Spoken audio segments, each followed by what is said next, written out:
Okay, a guten Moed. It's middle of Sukkot, Chol Hamoed Sukkot, and this Friday night Shabbos and Saturday night Motzei Shabbos Sunday is Shmini Atzeres and Simchat Torah. So we're not going to be reading the Shabbos portion. Rather, we're going to be reading on Shmini Atzeres, on Shabbat. We're going to be reading the special portion for the last day of the Sukkot holiday. And then on Simchat Torah, we're going to take out 3 Torahs. We're going to read the last portion, finishing the Torah cycle.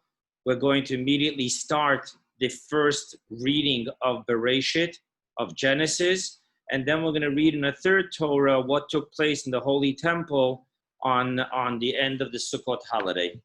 So this class, what we're going to do is we're going to go from the absolutely practical, historical, into the mystical, and back into the practical. So the question here is going to be, what is Simchat Torah?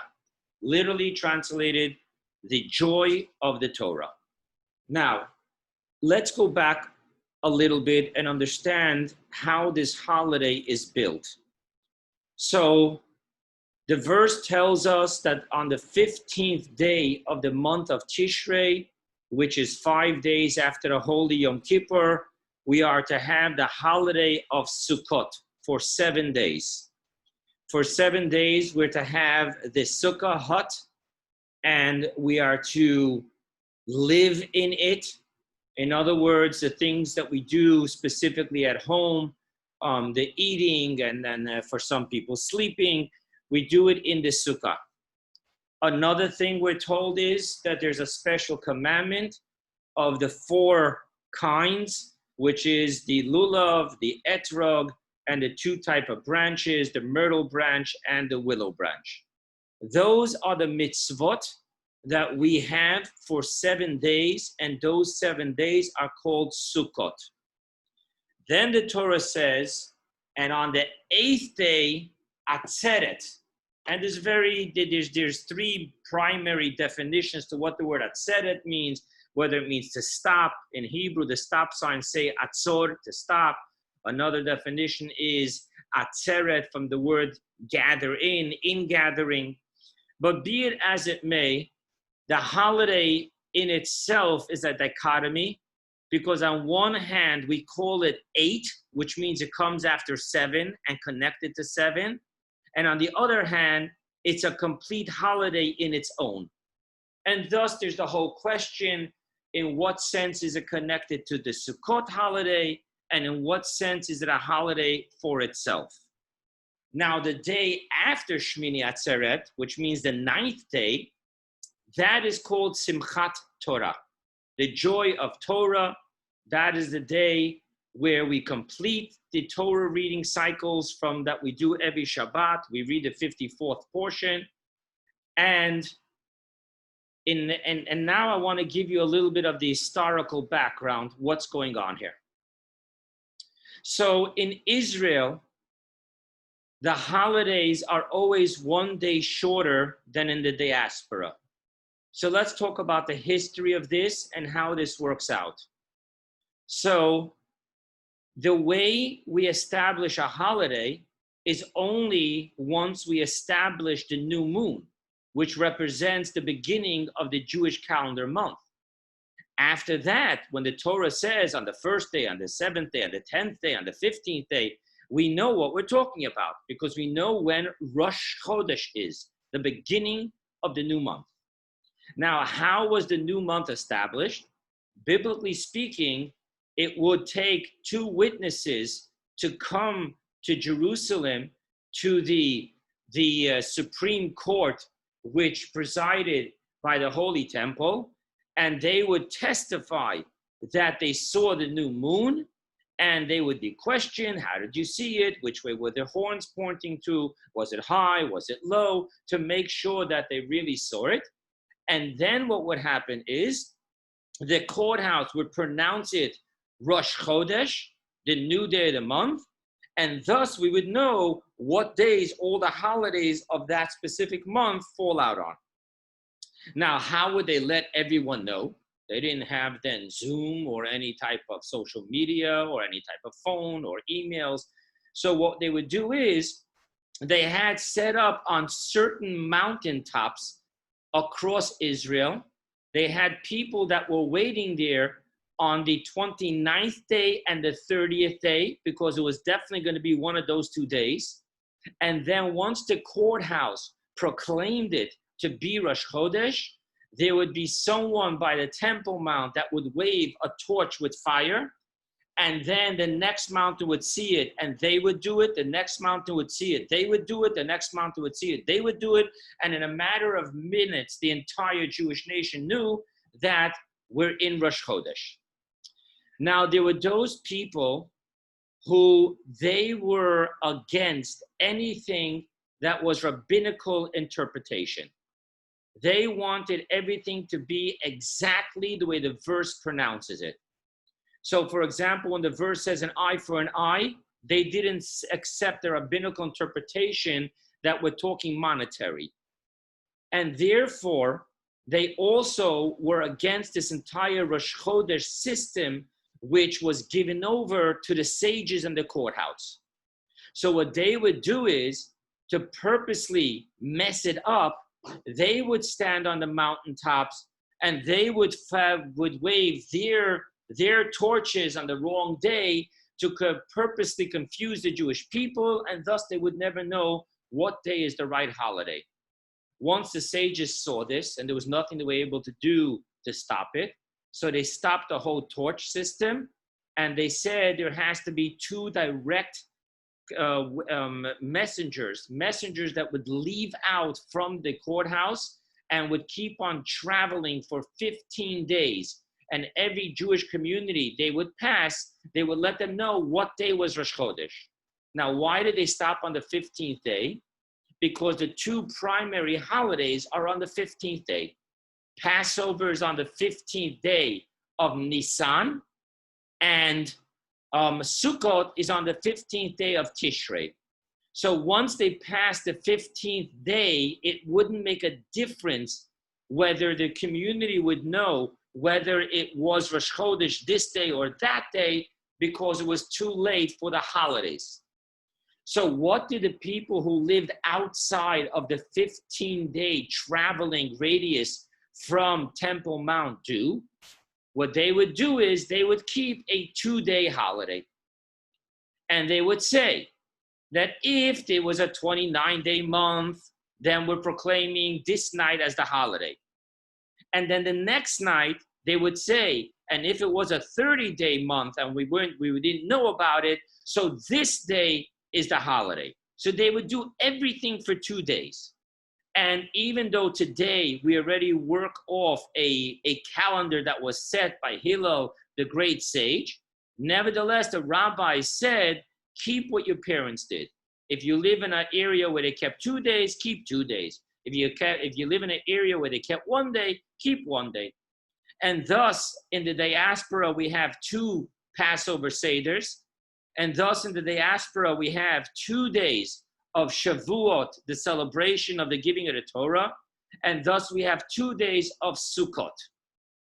Only because the sages said it wouldn't be possible to ask people to fast 2 days consecutively. So therefore, we don't have a 2-day Yom Kippur. And then for a total different reason explained by Maimonides, the New Year's, Rosh Hashanah, even in Jerusalem, you have 2 days. Now, we understand all that. So let's go back to our holiday. So in Israel, they have the first night, Sukkot, is a holiday. The second night is already the semi-holiday called Chol HaMoed.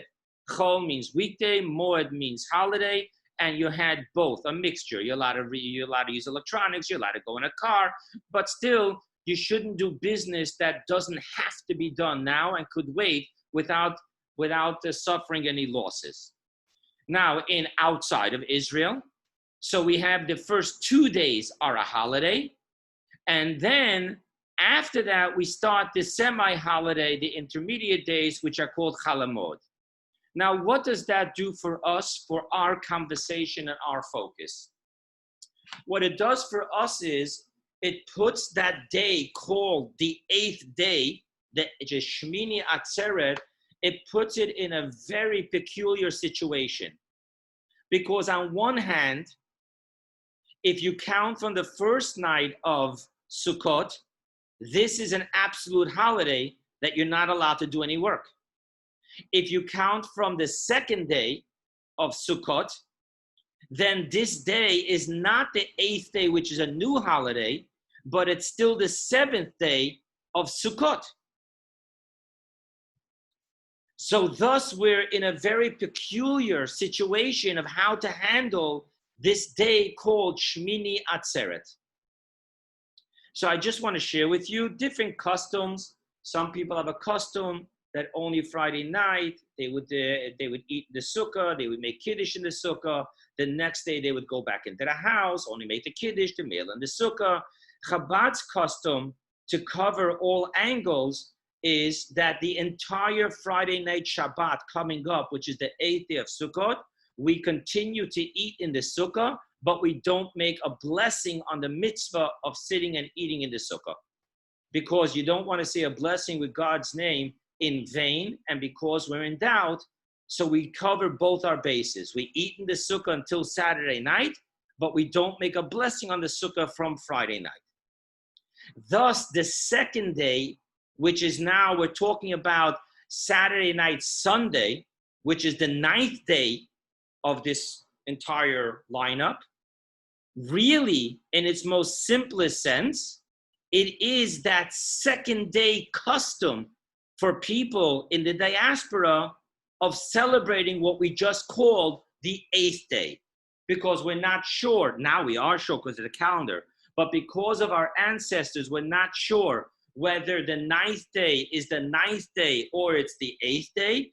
Thus, we keep the 8th day and the 9th day as a holiday where we don't do work. Either way, on the 9th day, you for sure do not have to eat in the sukkah. Because if it's the 8th day, you don't have sukkah no more. If it's the 9th day, you definitely don't have to worry about anything. Thus, in Israel, they do not have this day called Simchat Torah. They only have the 8th day, and that is the end of the holiday. So simply speaking, this mysterious Simchat Torah that we're going to, explore now, it simply shouldn't be Simchat Torah in its own name. It's actually just that second name custom of that second day custom of the 8th day, because our ancestors didn't know if it was the 8th day or the 9th day. That is the simple historical background to this day, which is called Simchat Torah, which starts on Saturday night and goes until Sunday night. The Zohar, the Holy Zohar, the book of Kabbalah, Jewish mysticism, composed by Rabbi Shimon Bar Yochai.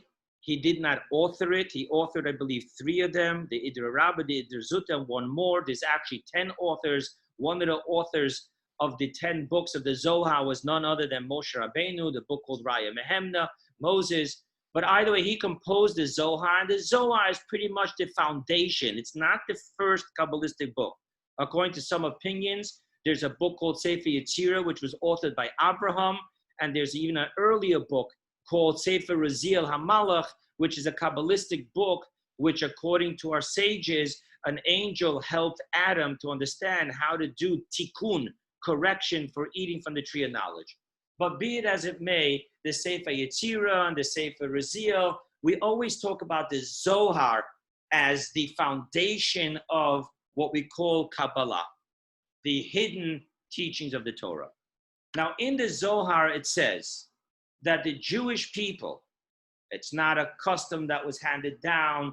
It just says it was something that the Jewish people themselves decided to do. And it uses the language that it's in Aramaic. They gathered together and they made a day to celebrate joy of Torah.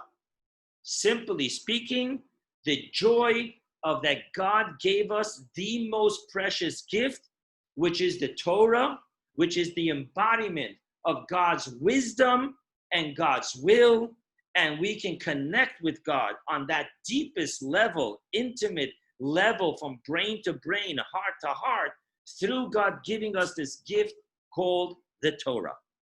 Now, practically speaking, the reason why we're doing this on this day of Simchat Torah is simply because the cycle of how we read the Torah portions. So Moses instituted that there's a whole, it really developed between Moses started it and Ezra described when the Jews came back from the Babylon exile. He really established it in all the details. But simply speaking, every single Shabbat, we gather together and we read a Torah portion. Now, the Talmud tells us that way back in the day, there were those who felt you can't do a portion in one shot, so they broke it into a 3.5 year cycle. But then it says that the one custom that was accepted by all is to finish the entire 54 portions in one annual cycle. Thus, the Shabbat post Simchat Torah, we start the book of Genesis.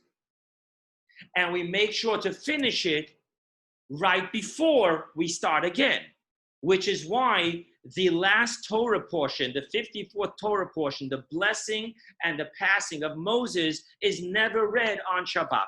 It's always read on this Simchat Torah day. Thus, we know the custom is that when you finish a Torah study, an entire book, especially when you're talking about the 5 books of Moses, you make a celebration, and that is the simcha, the joy of celebrating that God blessed us, that we were able to complete the entire 54 portions. And that's why, even though we're not going to read Genesis until the next Shabbat, but because you never stop at an end, you always immediately restart to show that we're continuing.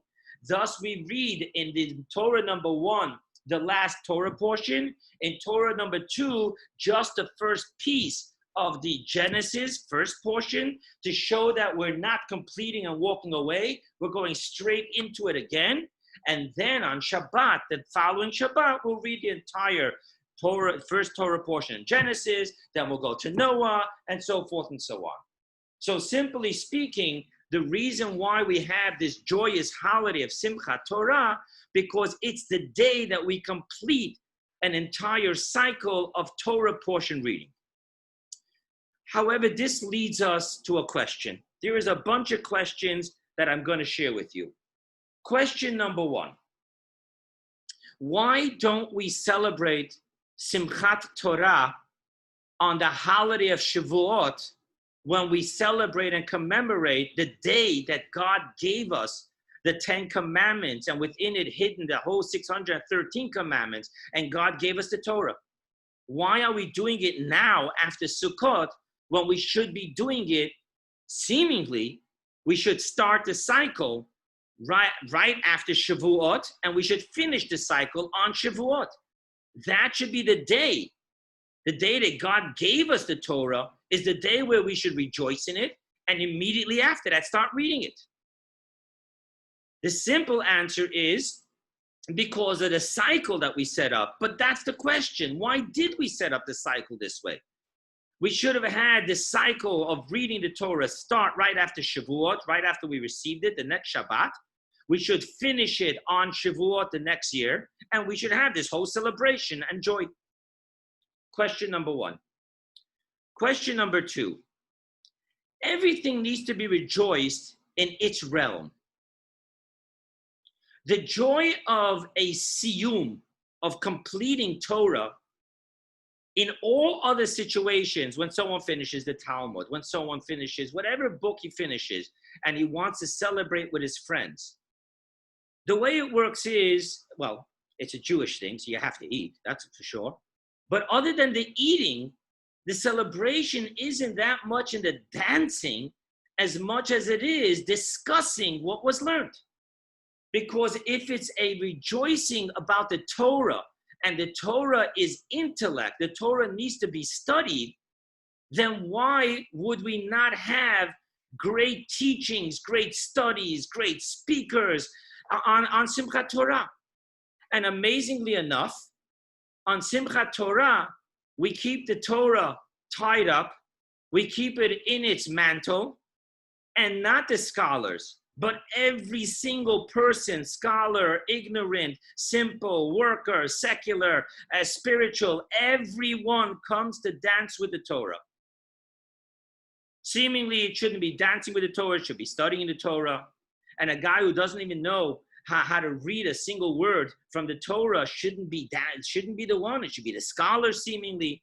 Something is very unique here.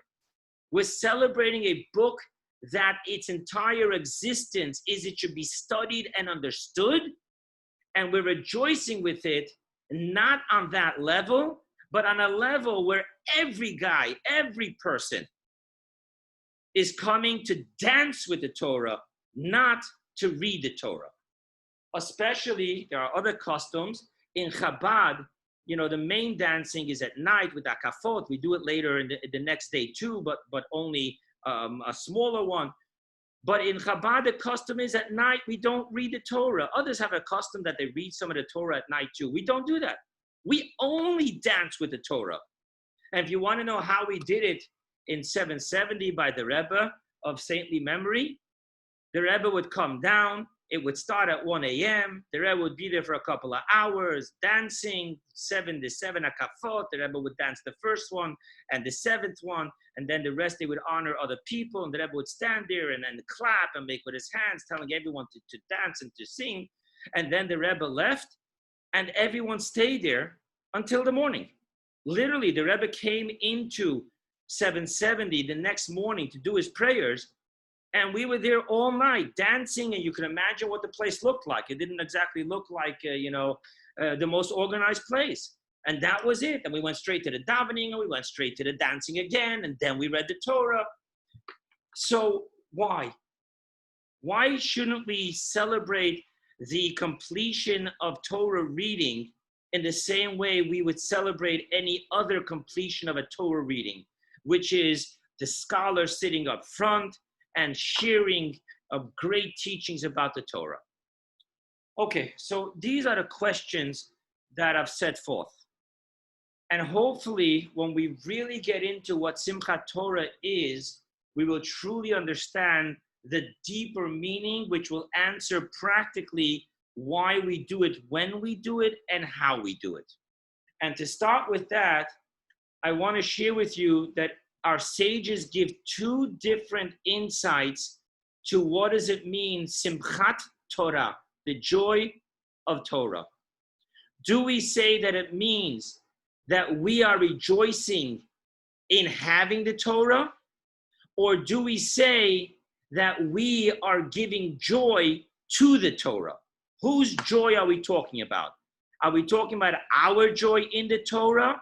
Or are we talking about the Torah's joy in our celebrating the Torah? Both of these interpretations are quoted by the sages. And for this, we need to understand what is the deeper concept of the Simchat Torah. What does it mean that we're giving joy to the Torah? So let's back up a moment. And let's talk about why are we doing Simchat Torah now and not in Shavuot time? And the simple answer that is explained in the mystical teachings is, and that's the reason why we start the cycle now, is because when Moses came down 40 days after the 10 Commandments, Moses broke the tablets.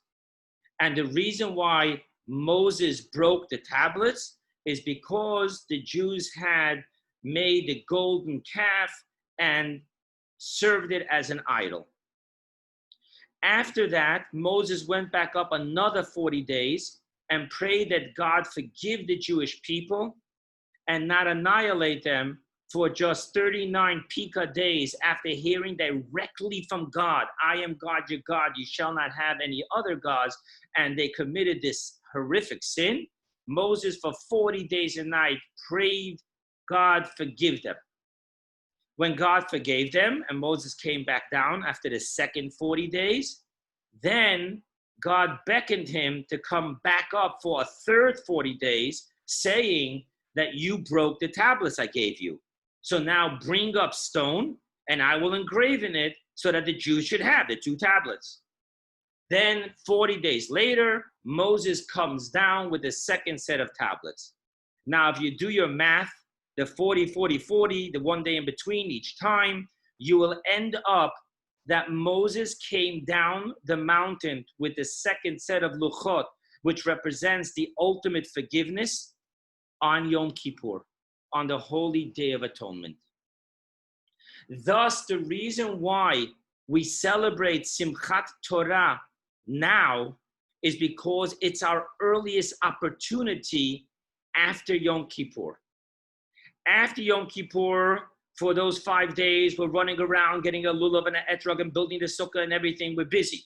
So busy, the law says we don't even have time to sin.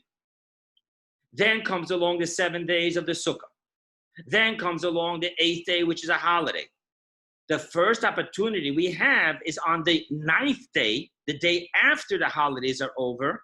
And now we can celebrate that which we received on Yom Kippur, the holy day of atonement, when God gave us the second tablets, the one that remained intact and whole. Now, there are many, many mystical teachings on what the second tablets had and what the first tablets had. What the first tablets had spiritually that the second tablets didn't have, and what the second tablets had spiritually that the first tablets didn't have. And if you read my weekly email that I sent out, you have over there the one aspect of looking at it. Tonight, I want to share with you a different aspect. The power of the second luchot that it was given on Yom Kippur is that it has the power of teshuvah, repentance. Now, what does that mean? What it means is that the Torah itself is limited in its capacity of atonement. For example, the atonement that we find in the Torah is specifically for sins that were done unintentionally. There's one sacrifice, a korban asham, and the sages talk about it, which is also for an intentional sin. But in general, the notion of teshuvah and atonement from the logistics of the Torah laws and boundaries is only for the sins which were done unintentionally. But a sin that was done intentionally, the Torah can't help you. The language in Kabbalah is that once you've cut yourself off from the Torah by an intentional sin, the Torah cannot help you. You have detached yourself from the Torah. How can the Torah help you? Thus, the concept of teshuvah is actually comes from a place which is higher than the Torah. It is what we call in Kabbalistic language, the Torah is of the supernal infinite wisdom of God. Teshuvah comes from the 13 attributes of mercy, which comes from the supernal crown of God. And the Kabbalah and Hasidus explain it very specifically that the crown is above the brain. The brain is part of the linear light. It has a system, while the crown is the circular, the infinite. And thus Yom Kippur is all about connecting with the infinite, that connection of the essence of my soul with the essence of God, the Father-Son relationship in which God forgives us even when we do a sin intentionally and rebelliously, as long as we can shed that due to teshuvah, which comes from a place within us that we will never walk out on God. Regardless of the tantrums we throw, instinctively in the deepest level, even when, it's like when a kid tells their father, I hate you, tells their mother, I hate you.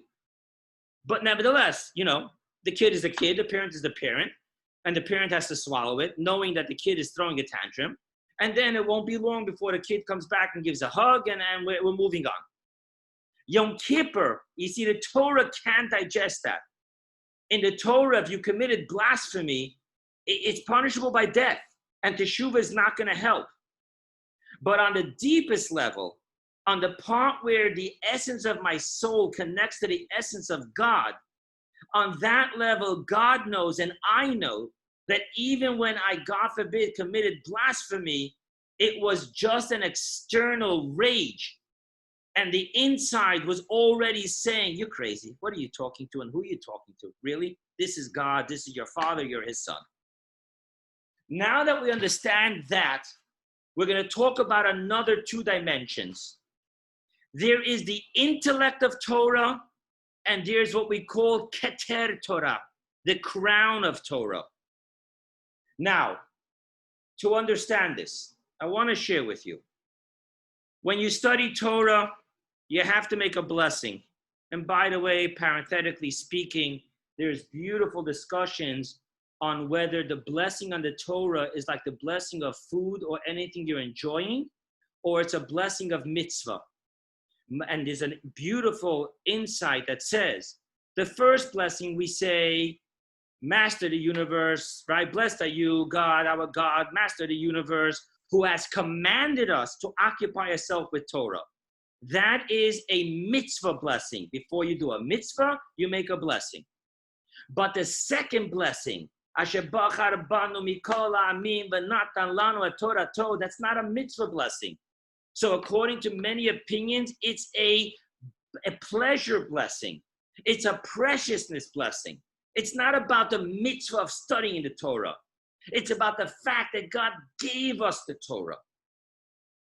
Now, to understand how this manifests itself. So we learn out of a verse in Psalms, I think it's 146. We say it 3 times a day in our prayers. It's called Ashrei. We have over there a verse that says, Karav Hashem lechol karav, lechol asher yikru'u be'emes. God is close to those who call him, to those who call him truthfully. And our sages say, what do you mean? Call him? Call him truthfully. And our sages explain, call him is prayer.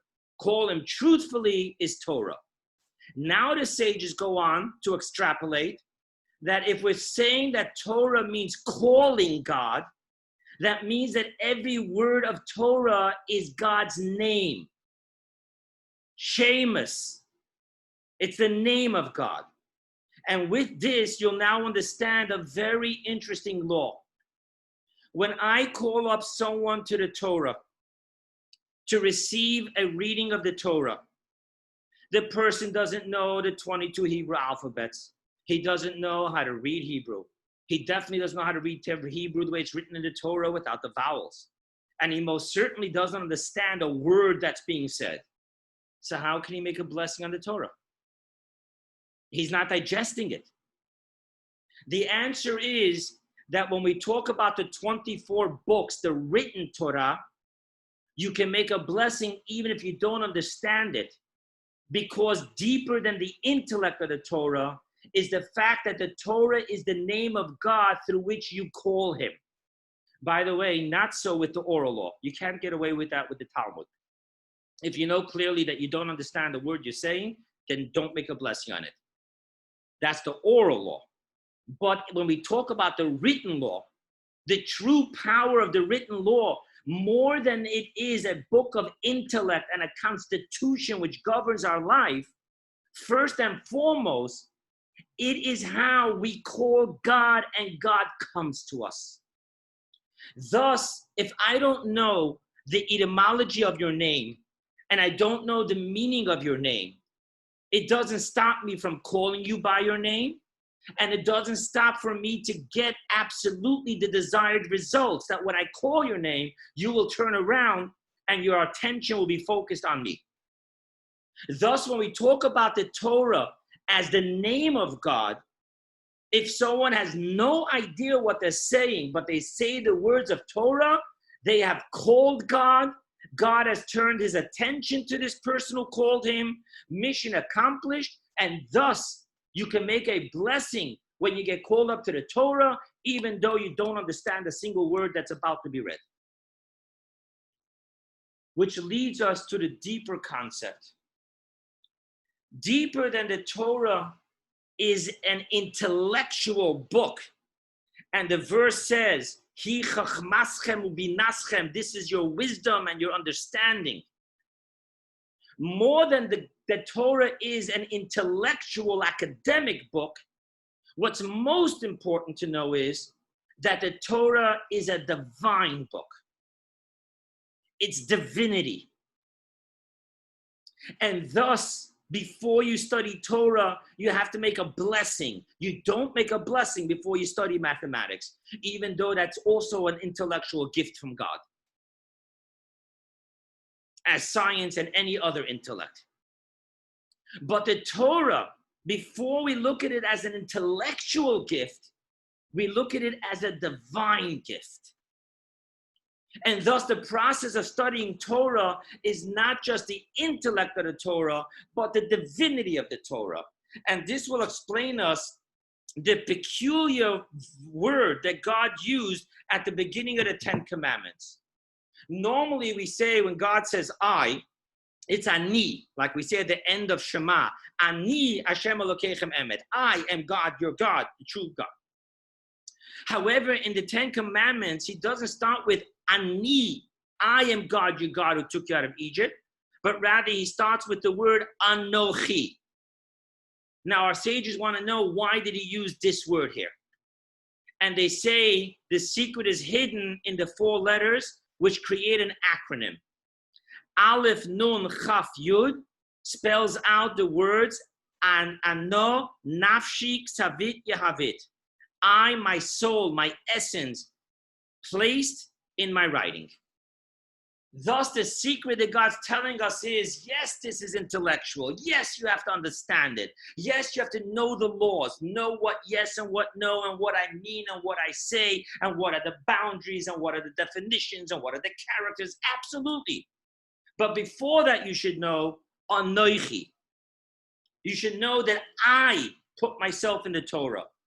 And that's why in yeshivas, before you start learning, you say 3 words in Yiddish.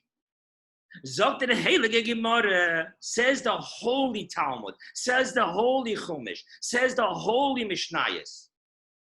Because it's important to understand that our pursuit here is not simply a intellectual pursuit, a scholarly pursuit, but it's a divinity pursuit. To become one with God, to digest God in my brain, in my heart, in my body. And this is also the meaning of a verse which says, V'yikchu li truma, and you shall take from me a donation. God told Moses to make a fundraiser to build the holy temple, the tabernacle in the Mishkan in the desert. Now our sages say, look at it more deeper.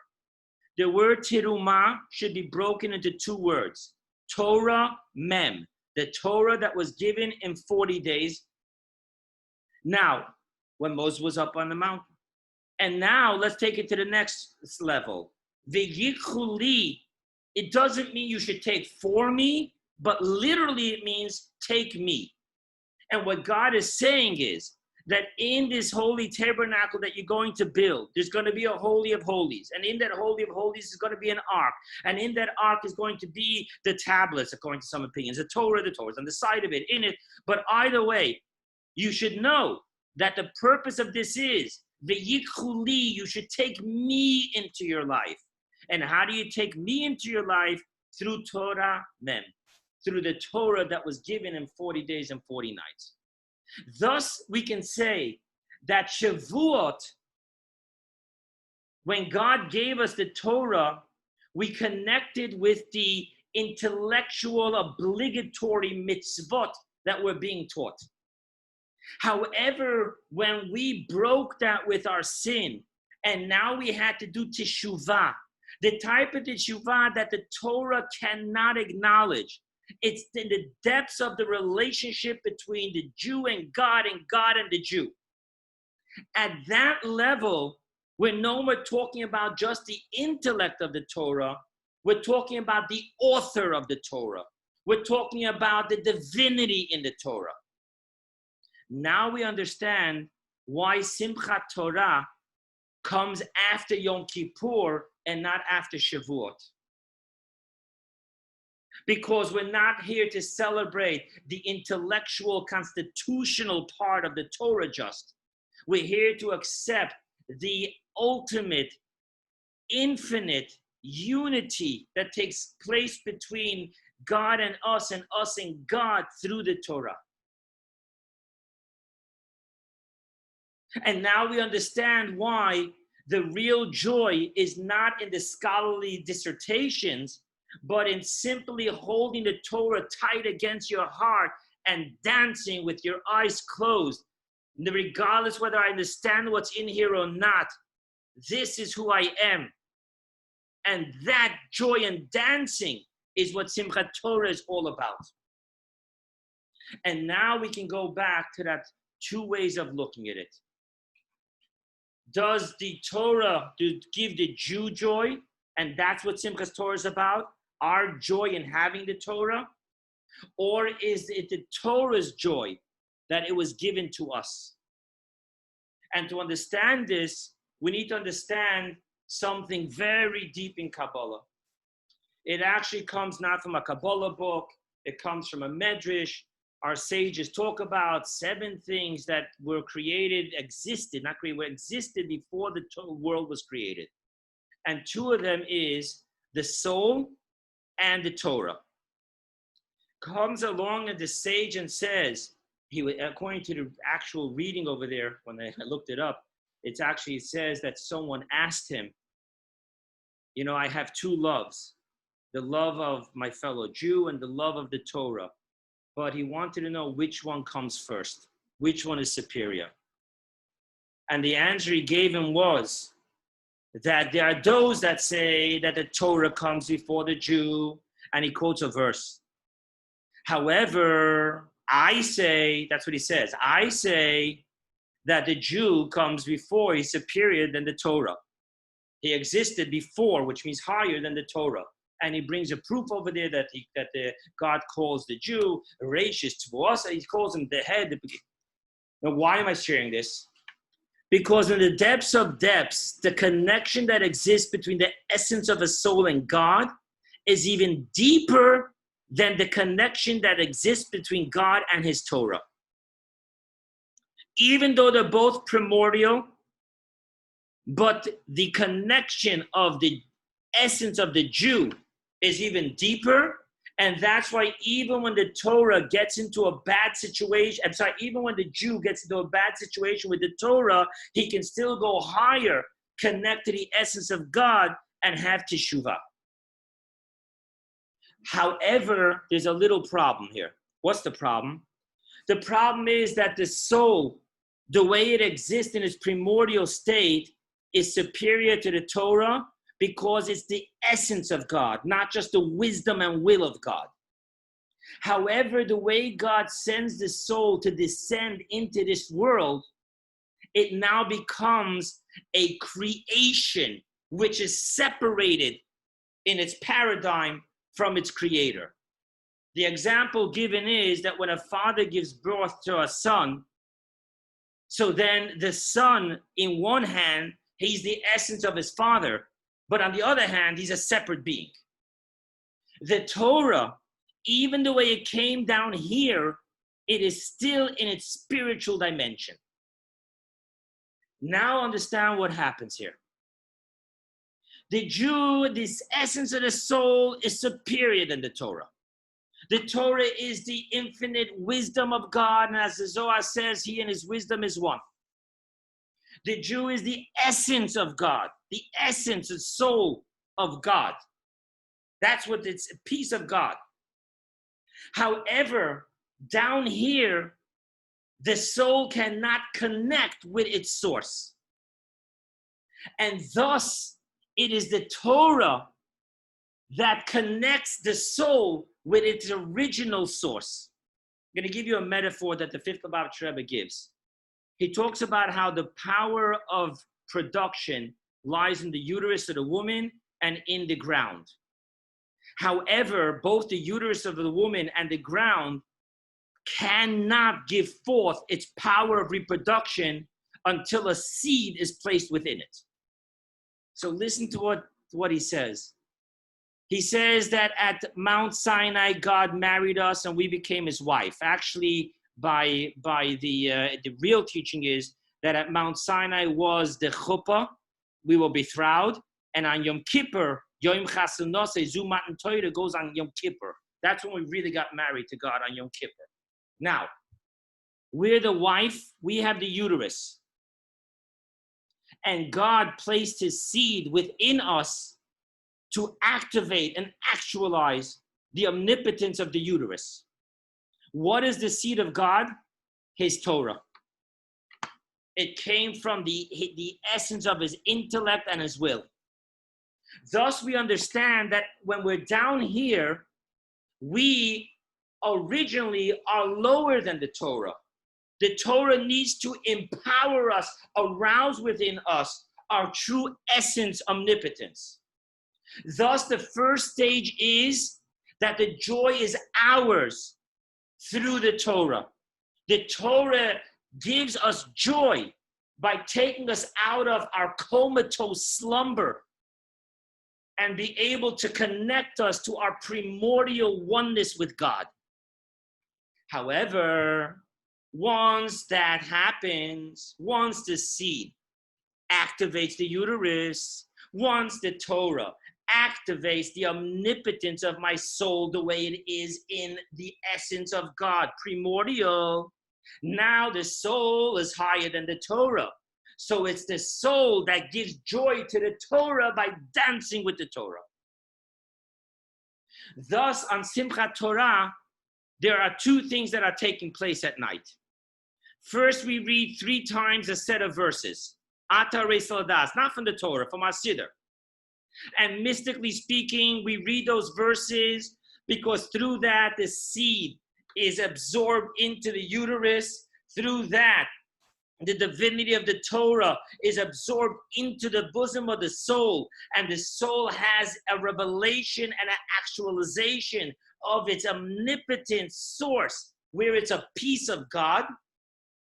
And now that that happened, he goes and takes the Torah and dances with the Torah, giving the Torah unprecedented joy. Giving the Torah the joy that you are not just the wisdom of God, but within you is the essence, divinity of God. That the Torah doesn't have until the Jew gives it to the Torah by dancing with the Torah. But the Jew can't do that until the Torah gives it the power to wake it up from its comatose that happened by the descent from the bosom of God into this physical world. Now, when we talk about that level, we're talking about a whole different dimension. When we look at the Torah only for its intellect, that it's the infinite intellect of God, so everyone has a different capacity. There's the scholar, the big scholar, the giant scholar, the mini scholar, the simple person, the guy who knows at least to read a Mishnah, whatever it may be. On that level, it's finite. Everyone can dance only in accordance to his intellectual appreciation and understanding of the Torah. But when we're talking about the essence divinity, when we're talking about not opening the Torah and reading it, not giving a scholarly dissertation on it, but we're talking about the divinity essence connection, then what's the difference between Rabbi Zalman, the scholar, and Moshe, the tailor, and Yankel, the Uber driver? On that level, when it comes to Simchat Torah, and they hold the Torah against their heart, it's an infinite connection. And thus the joy of Simchat Torah is far greater than the joy that could be on Shavuot. It's Yom Kippur bursting forth in the ultimate love and preciousness and joy of being one with God. And that is what Simchat Torah is truly all about. And that's why we do it now, connecting to Yom Kippur. That's why we do it through dancing with it. And that's why the joy makes no difference if it's a scholar or it's a tailor or it's an Uber driver. It's all just simply the joy and love of the unity and oneness that now exists, which God gives to the soul and the soul gives to the Torah. And I am done.